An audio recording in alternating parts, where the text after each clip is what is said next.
श्री कृष्ण कहते हैं, जब घर में नकारात्मक ऊर्जा बढ़ने लगती है तो ये 7 संकेत साफ दिखाई देने लगते हैं। जिस घर में प्रेम, शांति और सकारात्मकता का वास होता है वहाँ सुख समृद्धि बनी रहती है। लेकिन यदि नकारात्मक ऊर्जा का प्रभाव बढ़ जाए तो जीवन में कई तरह की परेशानियां आने लगती हैं। भगवान श्री कृष्ण जो योगेश्वर हैं, जिन्होंने अर्जुन को गीता का ज्ञान दिया, वे हमें संकेतों के माध्यम से सतर्क करते हैं कि जब घर में नकारात्मक शक्तियां प्रवेश करती हैं तो हमें किन बदलावों को पहचानना चाहिए। अगर आपके घर में ये संकेत नजर आने लगे तो समझिए कि वहाँ नकारात्मकता हावी हो रही है। पहला है, घर में बार बार झगड़े और कलह होना। श्री कृष्ण कहते हैं, जहाँ प्रेम नहीं वहाँ अशांति और द्वेष अपना घर बना लेते हैं। अगर आपके घर में बिना किसी ठोस कारण के झगड़े होने लगे हैं तो यह नकारात्मक ऊर्जा का स्पष्ट संकेत है। कभी कभी छोटी छोटी बातें बड़े विवाद का रूप ले लेती हैं। घर के सदस्यों में मतभेद बढ़ जाते हैं, क्रोध जल्दी आता है और हर कोई चिड़चिड़ा महसूस करने लगता है। ये संकेत बताते हैं कि घर का वातावरण भारी हो चुका है और सकारात्मक ऊर्जा कमजोर हो रही है। दूसरा है, मानसिक तनाव और अवसाद की भावना बढ़ना। प्रिय दोस्तों, आपसे हाथ जोड़कर निवेदन है कि यदि आपने अभी तक हमारे चैनल को सब्सक्राइब नहीं किया है तो कृपया सब्सक्राइब अवश्य करें। आपका समर्थन हमारे लिए बहुत मायने रखता है। यह चैनल आपके लिए खास जानकारी, मनोरंजन और प्रेरणादायक सामग्री लेकर आता है जिसे आप जरूर पसंद करेंगे। साथ ही इस वीडियो को लाइक करें और अपने बहुमूल्य सुझाव या प्यारा सा कमेंट करना न भूलें। आपकी छोटी सी प्रतिक्रिया हमें बेहतर बनाने और आपके लिए नई और उपयोगी सामग्री लाने की प्रेरणा देती है। आपका सहयोग ही हमारी ताकत है। धन्यवाद। कृष्ण कहते हैं, मन का संतुलन ही जीवन की सबसे बड़ी शक्ति है, लेकिन जब घर में नकारात्मक ऊर्जा बढ़ती है तो मनुष्य का मन स्थिर नहीं रह पाता। अचानक ही बेचैनी, घबराहट और अनजाने भय का अनुभव होने लगता है। कई बार ऐसा भी होता है कि बिना किसी कारण उदासी छाने लगती है, किसी भी काम में मन नहीं लगता और जीवन का उत्साह कम हो जाता है। तीसरा है, घर में बार बार चीजों का टूटना या खराब होना। जब घर में लगातार चीजें टूटने लगें, जैसे घड़ियां बंद हो जाएं, शीशे अचानक गिरकर टूट जाएं, बिजली के उपकरण बार बार खराब हो जाएं, तो यह संकेत हो सकता है कि नकारात्मक ऊर्जा बढ़ रही है। श्री कृष्ण कहते हैं, प्रकृति के संकेतों को समझना बहुत जरूरी है। ऐसे संकेत हमें आगाह करते हैं कि हमें अपने घर का आध्यात्मिक शुद्धिकरण करना चाहिए। चौथा है, घर में रोग और बीमारियों का लगातार बने रहना। अगर घर के सदस्य बिना किसी ठोस वजह के बार बार बीमार पड़ने लगे हैं या इलाज कराने के बावजूद रोग ठीक नहीं हो रहा, तो यह नकारात्मक ऊर्जा का प्रभाव हो सकता है। कृष्ण कहते हैं, शरीर और आत्मा का संतुलन ही सच्चा स्वास्थ्य है। जब घर की ऊर्जा दूषित हो जाती है तो इसका असर शरीर पर भी पड़ता है। पांचवा है, वित्तीय समस्याएं और धन की हानि। भगवान श्री कृष्ण बताते हैं कि जब घर में नकारात्मक ऊर्जा अधिक हो जाती है तो आर्थिक अस्थिरता आने लगती है। आमदनी के स्रोत अवरुद्ध होने लगते हैं, पैसे के लेन देन में रुकावटें आती हैं और कभी कभी अचानक बड़ा आर्थिक नुकसान भी हो जाता है। यदि धन कमाने के बावजूद घर में धन नहीं टिक रहा तो यह इस बात का संकेत है कि ऊर्जा संतुलन बिगड़ चुका है। छठा है, घर में पेड़ पौधों का सूखना और जानवरों का असहज महसूस करना।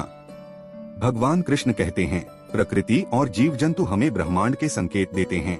अगर आपके घर के पौधे बिना किसी वजह के मुरझा रहे हैं, सूख रहे हैं या पालतू जानवर बेचैन दिख रहे हैं, तो यह इस बात का संकेत है कि घर में नकारात्मकता बढ़ गई है। पशु पक्षी और पौधे सूक्ष्म ऊर्जा को महसूस कर सकते हैं, इसलिए उनका व्यवहार हमें बहुत कुछ बताता है। राधा को अपने घर के आंगन में लगे हरे भरे पौधों से बेहद लगाव था, लेकिन पिछले कुछ दिनों से वह अजीब बदलाव देख रही थी। बिना किसी कारण पौधों की पत्तियां मुरझाने लगी थीं, जैसे उनकी रौनक छिन गई हो। रोज पानी देने के बावजूद मिट्टी सूखी लगती और फूल तो जैसे किसी अनदेखी उदासी में डूब चुके थे। उधर उसका पालतू कुत्ता टोनी भी अचानक बदलाव सा लगने लगा। पहले जहां वह पूरे घर में उछलता कूदता घूमता था, अब दरवाजे के कोने में दुबका रहता। कभी कभी वह बिना किसी कारण अंधेरे कोने की ओर घूरता और गुर्राने लगता। कई बार रात में उसके रोने की आवाज सुनकर राधा का दिल घबरा जाता। घर में फैली इस अनजानी उदासी और रहस्यमय माहौल ने उसे बेचैन कर दिया था। आखिर यह सब क्यों हो रहा था? कोई अनदेखी शक्ति या कोई अनकही सच्चाई?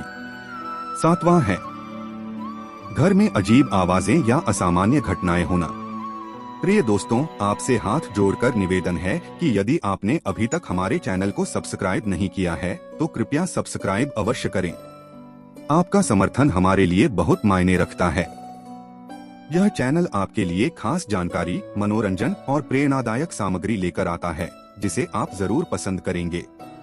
साथ ही इस वीडियो को लाइक करें और अपने बहुमूल्य सुझाव या प्यारा सा कमेंट करना न भूलें। आपकी छोटी सी प्रतिक्रिया हमें बेहतर बनाने और आपके लिए नई और उपयोगी सामग्री लाने की प्रेरणा देती है। आपका सहयोग ही हमारी ताकत है। धन्यवाद। अगर घर में अजीबोगरीब आवाजें सुनाई देती हैं, रात में अकारण डर लगता है या ऐसा महसूस होता है कि कोई अनदेखी शक्ति मौजूद है, तो यह संकेत हो सकता है कि घर की ऊर्जा अशांत हो चुकी है। श्री कृष्ण कहते हैं, भय तब जन्म लेता है जब आत्मा अपनी शांति खो देती है। ऐसे संकेतों को नजरअंदाज नहीं करना चाहिए और घर की ऊर्जा को शुद्ध करने के लिए उपाय करने चाहिए। रात का सन्नाटा गहरा चुका था। घर के सभी लोग सो चुके थे, लेकिन नीलम की आंखों में नींद नहीं थी। वह बिस्तर पर लेटी ही थी कि अचानक दरवाजे पर धीमी दस्तक सुनाई दी। उसका दिल जोर से धड़कने लगा। उसने ध्यान लगाया, यह कोई भ्रम तो नहीं। तभी खिड़की के पर्दे अचानक बिना हवा के ही सरक गए। उसकी सांसें थम गईं। वह घबराकर उठी, पानी पीने के लिए किचन की ओर बढ़ी, लेकिन जैसे ही उसने लाइट ऑन की, उसे लगा कि किसी ने पीछे से उसे पुकारा। उसकी रीढ़ में ठंडी सिहरन दौड़ गई। डर के मारे उसका गला सूख गया और हाथ कांपने लगे। उसने हिम्मत जुटाकर पीछे देखा, कोई नहीं था, मगर कमरे में रखी कुर्सी अपने आप हिल रही थी। अब वह चीखना चाहती थी, लेकिन आवाज गले में ही अटक गई। यह सब क्या था? कोई भ्रम या सच में कुछ असामान्य? कैसे करें घर को नकारात्मक ऊर्जा से मुक्त? भगवान श्री कृष्ण गीता में कहते हैं कि सकारात्मकता को बनाए रखने के लिए भक्ति, ध्यान और शुद्ध आचरण आवश्यक हैं। घर में नकारात्मक ऊर्जा से मुक्ति पाने के लिए सात्विक वातावरण बनाए रखें, साफ सफाई का ध्यान रखें और घर को स्वच्छ और सुव्यवस्थित रखें। श्री कृष्ण का भजन करें, हर दिन भगवत गीता का पाठ करें और भगवान का नाम जपें। घंटियों और मंत्रों का उच्चारण करें, घर में प्रतिदिन घी का दीपक जलाएं, शंख बजाएं और ओम मंत्र का जाप करें। हवन और पूजा करें, घर में नियमित रूप से हवन करें जिससे नकारात्मक ऊर्जा का नाश हो। तुलसी का पौधा लगाएं, तुलसी को बहुत ही शुभ और पवित्र माना जाता है। यह घर की ऊर्जा को शुद्ध करती है। वास्तु का ध्यान रखें, घर की दिशाओं का संतुलन बनाए रखें और वास्तु दोष दूर करें। निष्कर्ष, भगवान श्री कृष्ण हमें संकेतों के माध्यम से चेतावनी देते हैं कि जब घर की ऊर्जा बिगड़ने लगती है तो हमें सतर्क हो जाना चाहिए। अगर इन 7 संकेतों में से कोई भी आपके घर में दिखाई दे रहा है तो इसे हल्के में न लें। तुरंत ही उपाय करें ताकि आपका घर पुनः शांति, समृद्धि और सकारात्मकता से भर जाए। श्री कृष्ण कहते हैं, सदैव सत्य और प्रेम के मार्ग पर चलो, क्योंकि यही जीवन की सबसे बड़ी शक्ति है।